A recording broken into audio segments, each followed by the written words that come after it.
Hello, I'm Jorge Briceño, Director of Instructional Television for KLCS TV, and welcome to Meet the Cabinet, featuring Los Angeles Unified School District Superintendent Dr. John Deasy.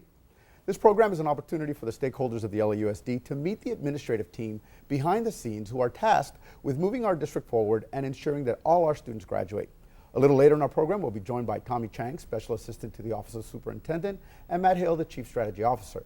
But our first guests today are Tom Waldman, Director of Media and Communications, and Kelly Schmader, the Chief Facilities Officer. Welcome, gentlemen. Thank you, Jorge. Thank you. Before we begin, Superintendent Deasy, I'd like for you to, if you give us some context, and we've heard you many times mention the goals that you've set out for the district.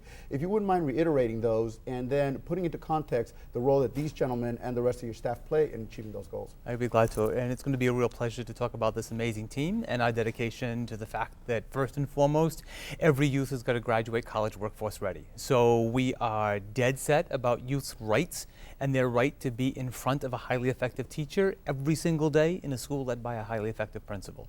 So our staff and support staff surround students so that they can graduate college workforce ready. And we're not interested in some or most. This is about every single solitary youth.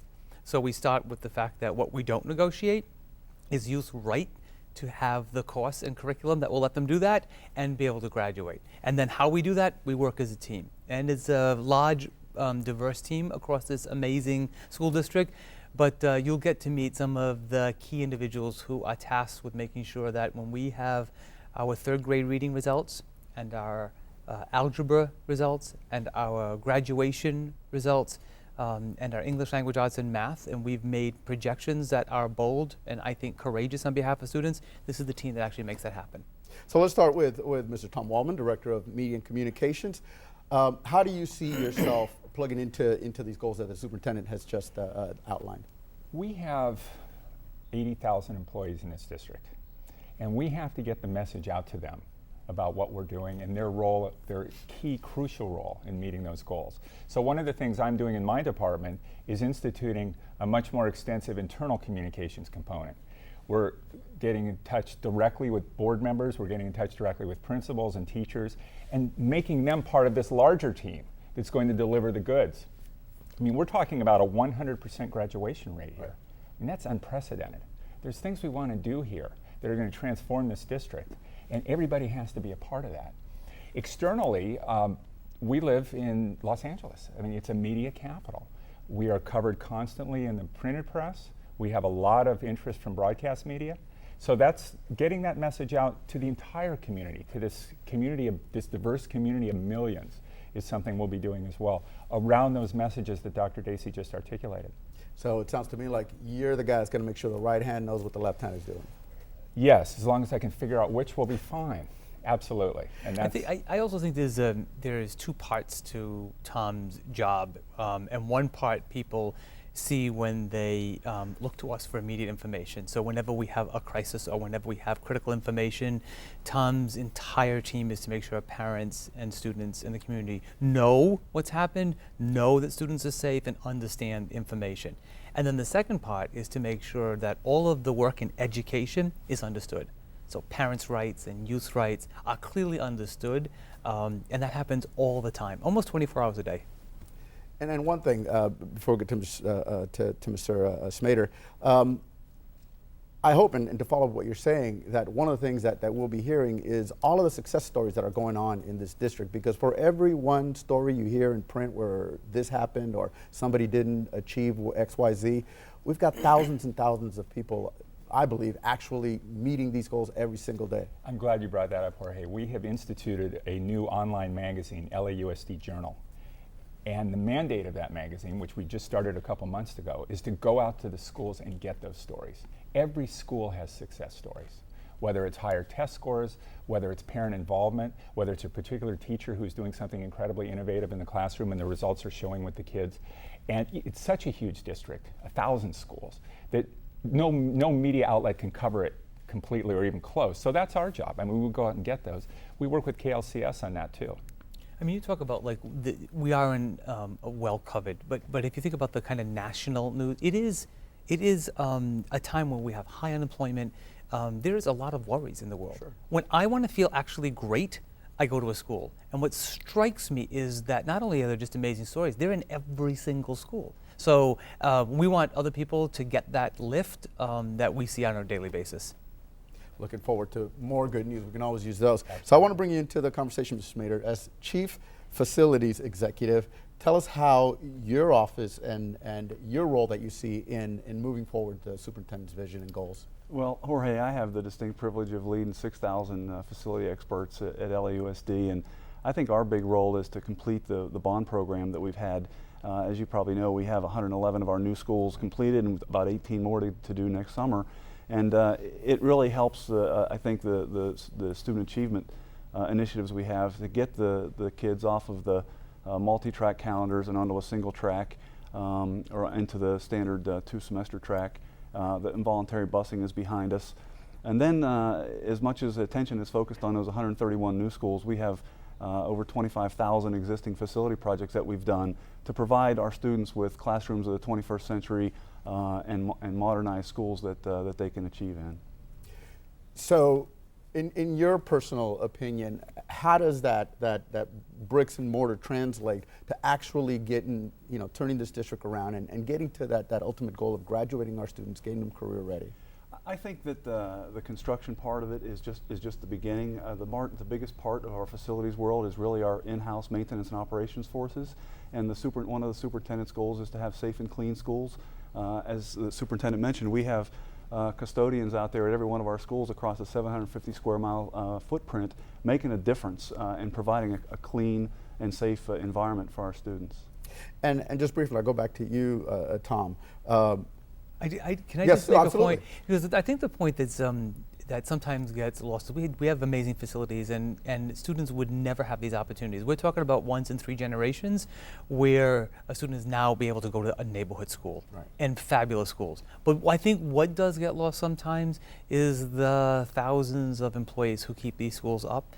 So I go to schools every single day, and you meet people who have been working for years so that students have a clean cafeteria, have a clean restroom, have a safe environment, so that their worry is passing algebra, that it's not other things inside the school. And there are many, I mean, they're unsung heroes in my opinion, and I really appreciate the team you've amassed and the fact that they would do whatever it takes for youth to be safe and successful. I would say the same thing. The tenure of our employees is 20 years on the average, I believe, and the commitment that they demonstrate. We have a recent facilities initiative where we're putting some money into our schools for extraneous sort of things, aesthetic sort of things, landscaping sort of things, and it's an opportunity we've had to give our in-house maintenance and operations workforce some resources to do that, and to see the commitment and pride they're putting into it. It's really inspiring to see the care that they have in each of our schools. Well, in the last couple of minutes that I have with you, and I'm glad you tied that all together, but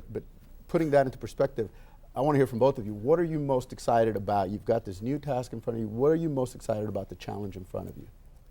I'm excited about telling the stories in this school district. I mean, it's the panorama of things that go on here is extraordinary. Whether it's Arabic language classes at a school, or again, as I mentioned, all sorts of distinctive teachers and administrators. It's a great beat, is the way I look at it. As Dr. Deasy pointed out as well, there are times when we have crises. Sometimes they're around school safety, sometimes they're around natural disasters. You knock on wood and hope that doesn't happen, but it does. And we have to be efficient, and we have to get the word out to parents, because that can hurt the integrity of the whole district if you're not on that immediately. So that's a challenge as well. But you take the whole combination, and there's a lot of energy. We say the word reform. There's a lot of energy going on in the school district right now, as much as anything else in this city.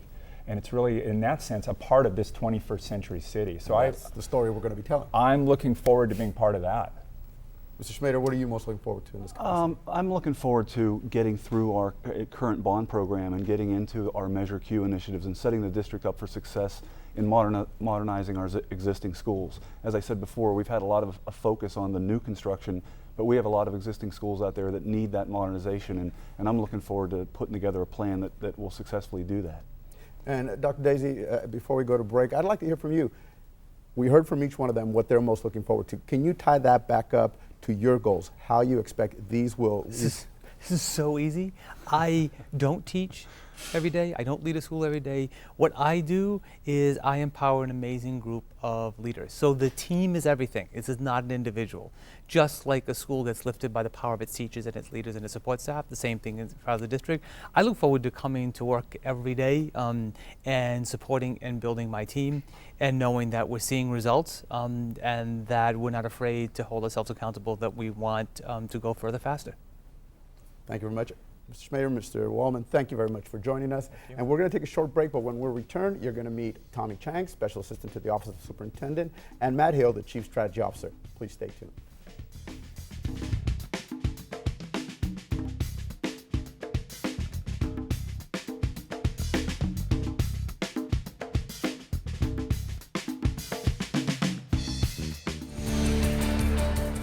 Welcome back to school from the class of 2025 to the class of 2012. We're in front of Valley Regional High School number 5, where again we welcome 9 new campuses to the LAUSD family. What this means is we're less overcrowded. We're more focused on children, and we're working hard to get to more graduation. We're celebrating not only another school year, but again, another whole set of new schools that open up. It's been 30 years for most families who have not had a traditional calendar, not even a full school year, and they're coming off of that. So this year there are 23 schools left on year-round. Next year there'll be 3, and the year after 0.